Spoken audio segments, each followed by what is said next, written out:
li ñuy wax rek mooy que ni li Macky Sall bëgg a def Sénégal sénégalais duñ ko nangu ñun dañoo am suñuy mbokk yu nekk kaso dañoo am suñuy mbokk yu ñu rëy gars yi ne léegi ñoom 25 février la ñuy xaar 25 février la ñuy xaar pour que ñu nekk kaso génn kaso pour que ñoo xam ne boom nañ leen ñu def enquête ñu xam ñan ñoo leen boom ñu teg leen ci yoon Macky Sall bëgg a desaat ci biir ci bopp réew mi di jël ay décret yoo xam ne méngawul ak li constitution bi wax léegi nag campagne électorale commencé na moo am ay forces de l'ordre ay forces de défense et de sécurité lu leen neex ñu def ko mais ñun dañuy battre campagne et buñ ko jàppee nii balaa le 25 février incha allah Macky Sall dina abale mais dans tous les cas le 25 février dina am élection sénégalais yi dinañ fal seen njiit bu bees Macky Sall le 3 avril mu jóge fi. mu ngeen di daw xool leen xool leen.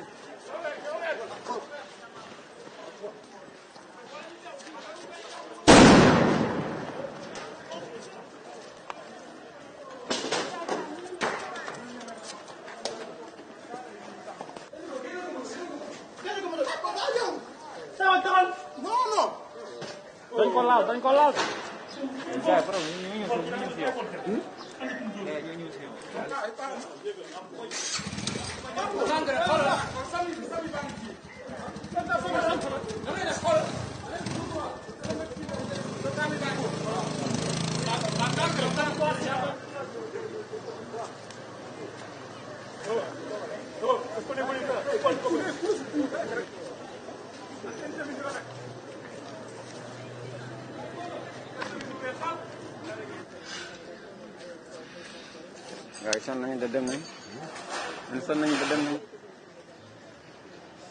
Merci d'avoir suivi cette vidéo jusqu'à la fin. Je vous demande de la liker, de la partager, de nous dire ce que vous en pensez dans l'espace commentaire.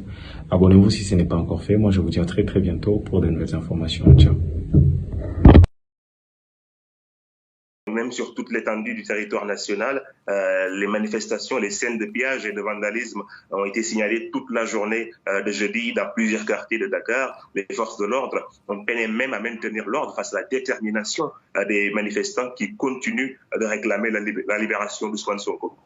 Des manifestations ont également eu lieu au sud du pays, comme vous venez de le rappeler, à Bignona et à Ziguinchor, avec des affrontements sanglants qui ont conduit à la mort d'une personne et a fait plusieurs blessés. Une autre personne a également été tuée à Yeumbeul, un quartier de la banlieue dakaroise.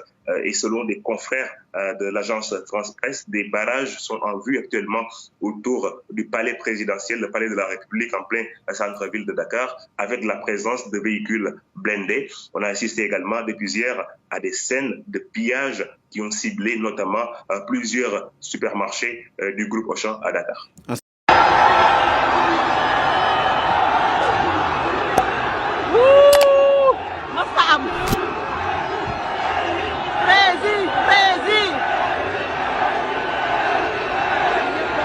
ñëpp les magasins sont fermés ñu ñëwee ñu toog message yi jàll na soo ko ñu wàcc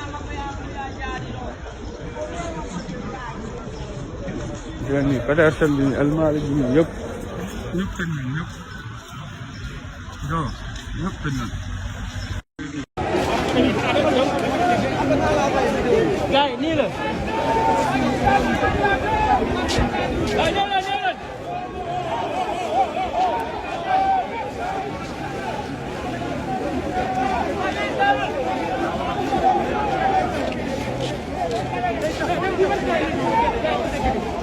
non nañ dem ne beneen bi bala tëdd ko fële wetu université.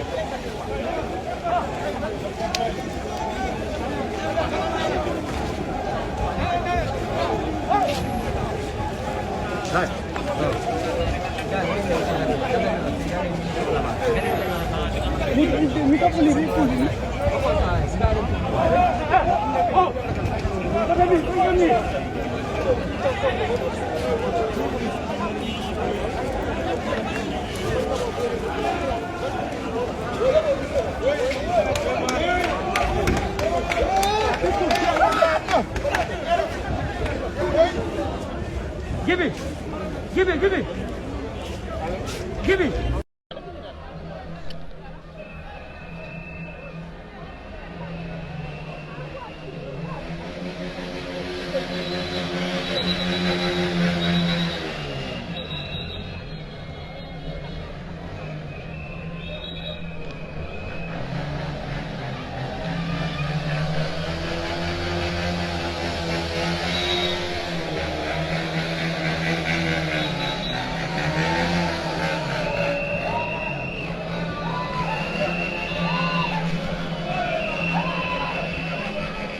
devait être auditionné même hier par le juge, mais l'audition est renvoyée aujourd'hui. On lui a notifié un mandat d'amener au tribunal. Selon un de ses avocats, la situation est suivie de très près par les Sénégalais. Beaucoup des partisans d'Ousmane Sonko même, qui sont exprimés sur les réseaux sociaux, estiment que seule la libération d'Ousmane Sonko pourra ramener le calme.